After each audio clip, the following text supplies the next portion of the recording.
Hello everyone, this week we're in Parashat VaYigash, and it means, VaYigash means, and Judah, the son of Jacob, approaches Joseph, who was the ruler of Egypt.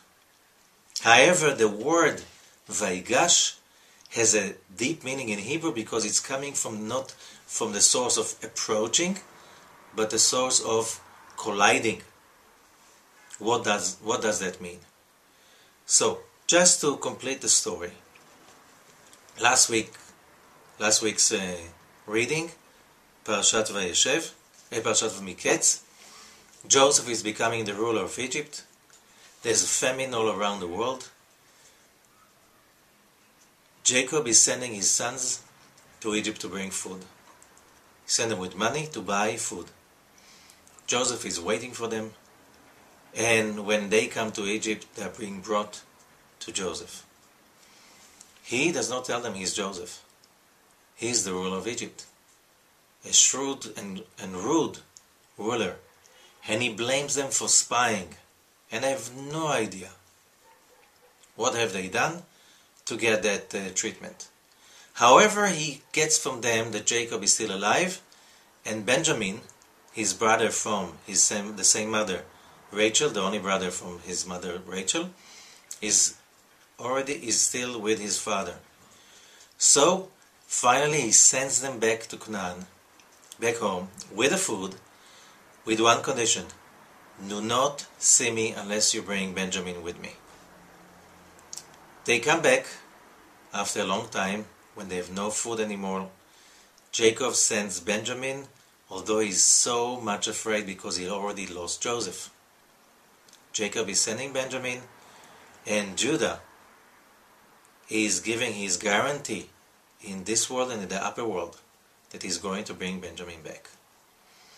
Joseph is testing them, and finally he gives them a beautiful meal, everything they need, but on the way back home he sends a mission to stop them. Why did you steal my goblet, my silver goblet?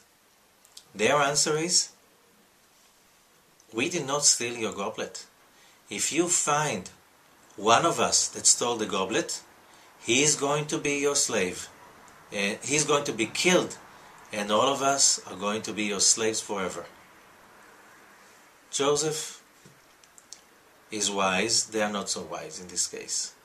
They forgot the story that when Lavan, their uncle, is searching the tent for his stolen idols, Rachel is sitting on the idols, and Jacob is saying to Lavan, why are you blaming me for nothing? Nobody stole your idols. Who needs your idols? And he says, whoever stole your idols should be killed. If you find. And Rachel is sitting on the idols. She dies shortly after. Something to tell us, to teach us the power of words. Never ever to trust our logic that is based on only 5 senses. We never know what's at stake and what's going on. Never be sure, never trust the 5 senses. This is the second rule when you study the rules of life according to Kabbalah. Never trust your senses. Don't trust the logic of these senses, because it will mislead you and misguide you. Trust the light. Trust your faith in God. Don't trust your logic, ever. And never swear, never commit on that basis. However, we continue the story. Joseph knows how to fix it. He says, oh, you're right. Whoever stole the goblet will be my servant, and all of you can go back home.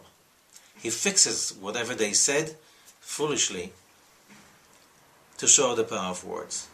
But however, this is not the topic. So now, Benjamin looks like he's staying as a slave to the king, to the ruler of Egypt, to the rude, cruel ruler of Egypt. Disaster. How can they come home to Jacob and now they lost Benjamin? They lost Joseph and now they lost Benjamin. They can't stand the idea. So, Judah approaches the bench. But he does not approach. He collides with it. What is that to tell us? Judah is coming to in front of Joseph. He does not know it is Joseph. And he's telling him the story about Jacob, and he's talking to his conscience, he's talking to his heart. Remember, it is not nowadays. We're talking about almost 4,000 years ago. Even nowadays, absolute rulers in regimes all around the world have no compassion to somebody, even especially that they are foreigners. Why should they? We find in our planet today, less compassion than cruelty. And each one of us face some kind of cruelty through people of authority. Either it is people in the government system, people that run companies, bosses, that they made cruel decisions connected to us, and nothing we could say to arouse their compassion could help. Now we're talking about 4,000 years ago. Of course, in Egypt there was no compassion to anyone, only to power. Why did Judah think that going in front of Joseph and telling him about Jacob and so on, he could now win? And the answer is, and that's what the Zohar is teaching us, because we do not, as the Zohar says, learn this story as history. We learn this story about how to use the powers of the Torah and the Zohar in order to apply miracles in our everyday life. This is the real story behind the story.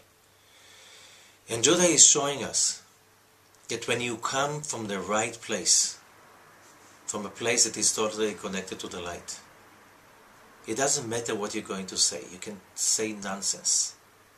But if you come from a place of so much power and so much light and conviction, you can change everything.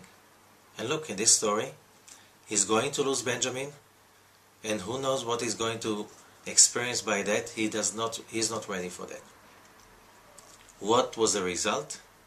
He gets Benjamin, he gets Joseph, he gets food, shelter for himself, for his family, for the next years of famine, things he didn't even desire. And this is what this story is about. Never giving up help, never giving up miracles. But how do we create such a state of mind?